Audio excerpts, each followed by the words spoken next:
अस्सलाम वालेकुम, मैं हूं मोहम्मद शफीक भट्ट। आज हम इंग्लिश ग्रामर में एक बहुत ही इंपॉर्टेंट टॉपिक पे बात करने जा रहे हैं, वो है part of speech. Part of speech जो है ये यहाँ सारे के सारे यहाँ लिखे हैं। ये तकरीबन 9 पार्ट ऑफ स्पीच हैं जो यहाँ पे मैंने मेंशन किए हैं और कोशिश की है कि इन पार्ट ऑफ स्पीच को इसकी डेफिनेशन जो है वो बताई जाए, फिर इसकी वर्ड एग्जांपल बताई जाए, फिर इसकी जो सेंटेंसेस की एग्जांपल है वो भी साथ दी जाए, ताकि हमें पता चले कि पार्ट ऑफ स्पीच जो हैं ये कितने हैं और साथ हर पार्ट ऑफ स्पीच के मीनिंग और इसकी डेफिनेशन और इसका मतलब क्या है। और अगर ये पार्ट ऑफ स्पीच जो है हमें अच्छी तरह आते हैं इंग्लिश ग्रामर में, तो हम इंग्लिश ग्रामर में काफ़ी ज़्यादा इम्प्रूवमेंट ला सकते हैं। और जितने भी 4 मॉड्यूल हैं जिसमें लिसनिंग है, राइटिंग है, स्पीकिंग है और राइटिंग है, और उसके अंदर भी हम बड़ी आसानी से इम्प्रूवमेंट ला सकते हैं अगर हमें ये पार्ट ऑफ स्पीच जो है ये आते हैं इंग्लिश में। चलिए देखते हैं, पहले पार्ट ऑफ स्पीच की तरफ चलते हैं। देखते हैं कि पहला पार्ट ऑफ स्पीच जो है वो है वर्ब। वर्ब के मीनिंग क्या है, इसकी डेफिनेशन क्या है, फिर इसकी वर्ड एग्जांपल क्या है देखनी है, फिर हमने इसके सेंटेंस की एग्जांपल देखनी है। तो वर्ब को देखते हैं कि वर्ब की डेफिनेशन क्या है। तो name of action and state. Verb अगर सिंपली हम याद करना चाहें तो उसके हम ये कह सकते हैं कि ये एक्शन और स्टेट का नाम है। एक्शन और स्टेट का नाम है। एक्शन कहते हैं जिसमें कोई फिजिकल वर्क पाया जाता है, एक्शन के अंदर कोई काम किया जाता है। स्टेट के अंदर उसकी कोई हालत होती है।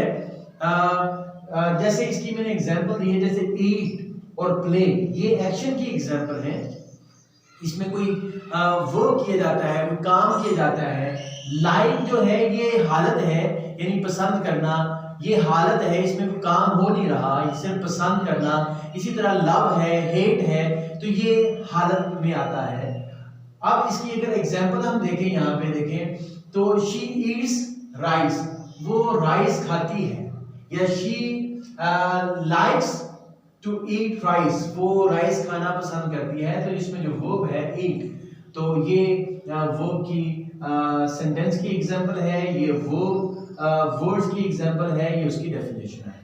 अब नाउन की तरफ चलते हैं। नाउन नेम ऑफ थिंग्स और पर्सन्स या प्लेस भी कह सकते हैं। तो यहाँ थिंग्स और पर्सन पे फोकस है कि नाउन की जो डेफिनेशन है वो थिंग्स, प्लेस और पर्सन्स होते हैं। तो जैसे बुक है, अली है, टीचर है, चेयर है, पेन है, इस तरह बहुत सारी एग्जांपल जो हैं आप देख सकते हैं कि ये वर्ड एग्जांपल में आती हैं। अगर हम देखें यहाँ पे कि इसकी जो टेंसेस की एग्जांपल है, सेंटेंस की एग्जांपल है, दिस इज योर बुक, ये तुम्हारी किताब है। तो इस टेंस के अंदर जो बुक है ये नाउन है, ये नाउन की एग्जांपल है।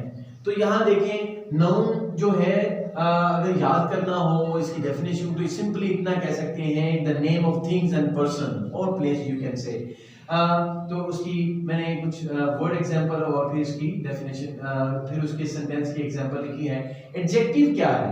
एडजेक्टिव जो है सिंपली आप ये कह सकते हैं मॉडिफाइज अ नाउन, नाउन को मॉडिफाई करता है, नाउन को मॉडिफाई करता है। या एडवर्ब को भी आप कह सकते हैं, नाउन को मॉडिफाई बेसिकली ये करता है। मॉडिफाई का मतलब क्या होता है कि नाउन के अंदर वो मॉडिफाई करना मतलब उसमें चेंजिंग करता है, या उसके नाउन के अंदर उसके मीनिंग के अंदर इजाफा करता है। तो मोस्टली हम ये कहते हैं कि ये मॉडिफाई करता है नाउन को, यानी उसके अंदर कुछ चेंजिंग कर देता है। मॉडिफाई का मतलब वैसे होता है चेंज करना, चेंज समथिंग, कुछ चीज चेंज करता है। वो कैसे, जैसे इसकी वर्ड एग्जांपल देखें, गुड है, स्मॉल है, ग्रीन है, ये एडजेक्टिव की वर्ड एग्जांपल है। अगर इसकी डेफिनेशन की तरफ चलें तो इसकी डेफिनेशन को देखें कि he is a good boy, वो एक अच्छा लड़का है। तो ये नाउन से पहले आ रहा है एडजेक्टिव, और ये गुड जो है ये एडजेक्टिव है और बॉय इसका नाम है, तो वो अच्छा लड़का है। तो यहाँ सेंटेंस की एग्जांपल जो है वो यहाँ पे दी गई है। अब देखते हैं डिटर्मिनर। डिटर्मिनर जो है ये क्या है? डिटर्मिनर असल में इसकी जो डेफिनेशन है वो देखते हैं। क्वांटिफाइज द नाउन, ये नाउन को क्वांटिफाई करता है। डिस्क्राइब भी कह सकते हैं, डिस्क्राइब करता है, क्वालिफाई करता है, तो बहुत सारे वर्ड यूज किए जाते हैं। क्वांटिफाई एक अच्छा वर्ड इसलिए मैंने यूज किया कि उसकी बारे में बताता है कि नाउन कैसा है, नाउन को रिफरिंग करता है कि नाउन के अंदर इसकी लिमिट को बताता है, नाउन की लिमिट्स को बताता है, इसलिए इसको क्वांटिफाई यानी जैसे क्वांटिटी होता है यानी नंबर इसके बताता है कि नाउन के बारे में कि ये कितने नंबर में है, कि कितनी क्वांटिफाई है, और या ये हम ये कहते हैं कितनी लिमिट में है। तो जैसे एक को कह सकते हैं, द यानी ये कोई खास के माना में आ सकता है, सम कुछ, टू, ईच, वन, 5, 3, तो ये बहुत सारे जो है डिटर्मिनर इस्तेमाल की जा सकते हैं, जैसे ईच भी यहाँ इस्तेमाल किया है। इसकी एग्जांपल मैंने एक ली है, जैसे आई हैव सम बुक्स, मैं कुछ किताबें रखता हूँ। तो यहाँ देखिए जो सम है ये जो है सम जो है ये डिटर्मिनर है। जैसे यहाँ हमने वर्ड एग्जांपल दी है, फिर मैं एक, तो यहाँ डेफिनेशन, वर्ड की एग्जांपल और फिर सेंटेंस एग्जांपल साथ तीनों एक ही वक्त में दे रहा हूं ताकि आप बात को अच्छी तरह समझ सकें कि क्या इसका मफहूम क्या है। एडवर्ब की तरफ चलते हैं, ये पांचवा पार्ट ऑफ स्पीच है एडवर्ब यहाँ पे। तो देखें मॉडिफाई, तो ये भी मॉडिफाई वर्ब और एडजेक्टिव, ये भी जो एडवर्ब बेसिकली होता है ये वर्ब को मॉडिफाई करता है, यानी उसमें कुछ चेंजिंग वगैरह लाता है, और इस एडजेक्टिव के अंदर भी इसको मॉडिफाई करता है, और फिर एडवर्ब के अंदर भी ला सकता है, एडवर्ब को एडवर्ब के अंदर भी मॉडिफाई कर सकता है। लेकिन बेसिक दो चीजों को आप अगर याद रखते हैं कि वर्ब के अंदर मॉडिफाई करता है और एडजेक्टिव के इसको मॉडिफाई करता है। मैंने यहाँ एग्जांपल जो वर्ड एग्जांपल है, जैसे नाइसली, याद रखिए जो ly जिस मोस्टली 80-90% पे आप देख लें, जिसके एंड पे ly आता है, मोस्टली मैं बात कर रहा हूँ 80-90% की बात कर रहा हूँ, तो वो एडवर्ब होते हैं। नाइसली जैसे मैंने कहा वर्ब पे हम बड़ी डिटेल से बात करेंगे, नाउन पे बड़ी डिटेल से बात करेंगे बाद में, एडजेक्टिव पे ज़्यादा लेक्चर होंगे, डिटरमिन पे भी, एडवर्ब पे इसकी लेक्चर सीरीज आएगी, तो हम बाद में इसकी साथ साथ डिटेल से बात करेंगे। अभी हम सिर्फ पार्ट ऑफ स्पीच के हवाले से ब्रीफली इसको देख रहे हैं।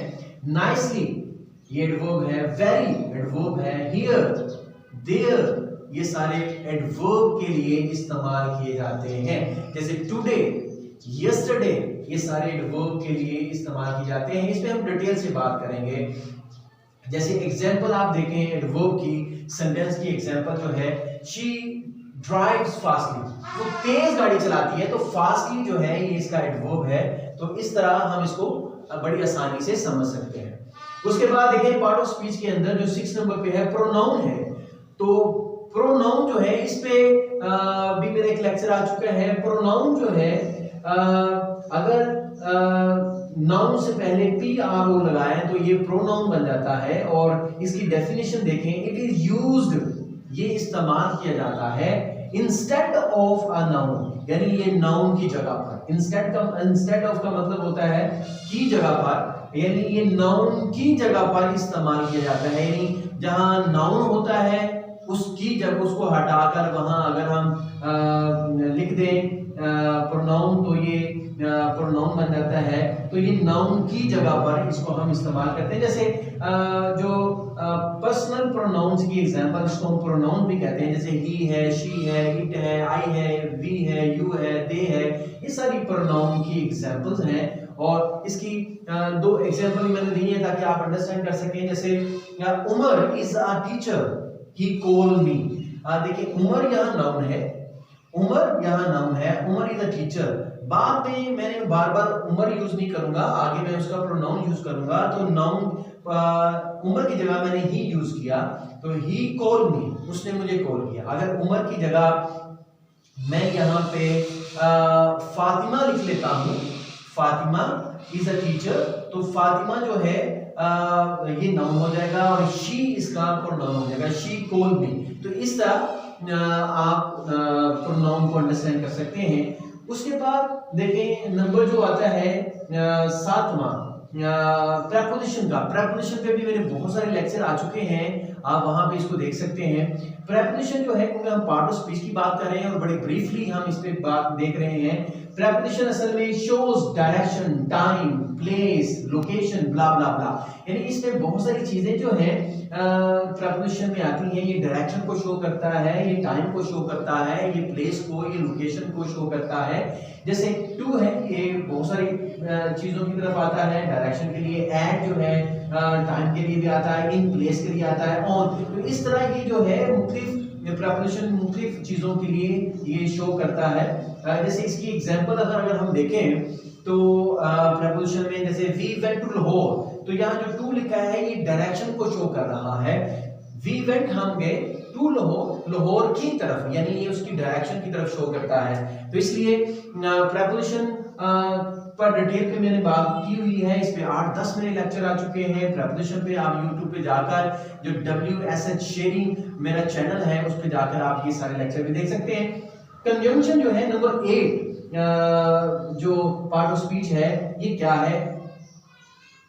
कनेक्ट्स, ये कनेक्ट करता है यानी ज्वाइन करता है, कनेक्ट भी कह सकते हैं।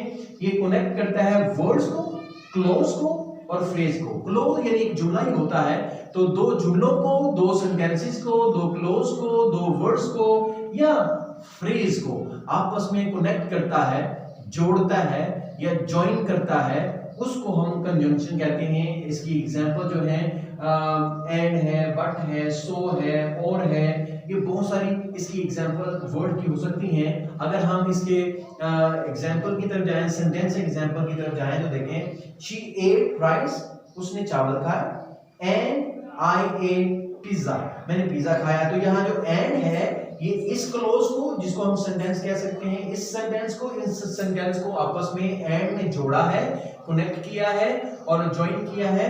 तो इस क्लोज को इस क्लोज को दोनों को एंड के साथ कनेक्ट किया गया है, तो इसलिए हम इसको कंजंक्शन कहेंगे। ये कंजंक्शन सेंटेंस कहलाएगा। इसके बाद लास्ट है इंटरजेक्शन। इंटरजेक्शन जो है ये 9th पार्ट ऑफ स्पीच है। इसमें एक्सप्रेस करता है फीलिंग्स और इमोशंस को। जो फीलिंग्स आपकी होती हैं या इमोशंस होते हैं उसको, उसका ये इजहार करता है, उसके बारे में ये हमें बताता है। जैसे हुर्रा है, ओ है, हाय है, अलास है, आउच है, तो उसके बाद हम इस तरह का सिंबल डालते हैं जिसको हम एक्सक्लेमेटरी साइन भी कहते हैं। तो ये ताज्जुब के लिए इस्तेमाल होता है। तो उर्दू में अगर कहेंगे तो ताज्जुब के लिए भी कह सकते हैं। तो हुर्रा खुशी के माना में इस्तेमाल होता है।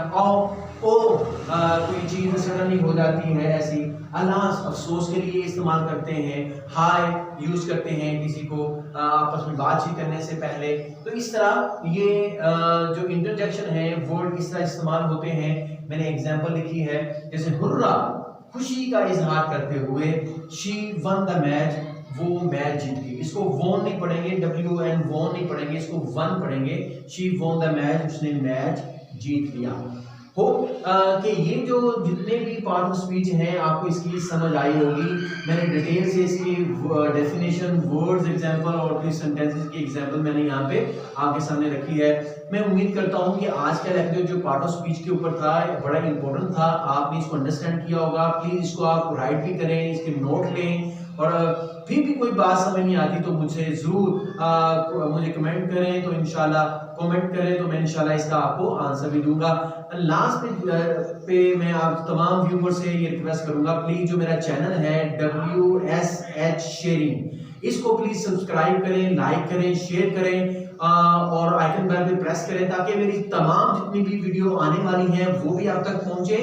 और जो मेरी पहले 125 से ज्यादा वीडियो मेरी ग्रामर के ऊपर आ चुकी हैं, जिसमें टेंसेस हैं, जिसमें पार्ट ऑफ स्पीच भी हैं, जिसमें डिफरेंसेस भी हैं, जिसमें मॉडल वर्ब भी हैं और जिसमें स्ट्रक्चर्स भी बहुत सारे दिए गए हैं, कंडीशनल स्ट्रक्चर भी दिए गए हैं, बहुत सारी चीजें हैं, आप वहां से जाकर वो देख सकते हैं।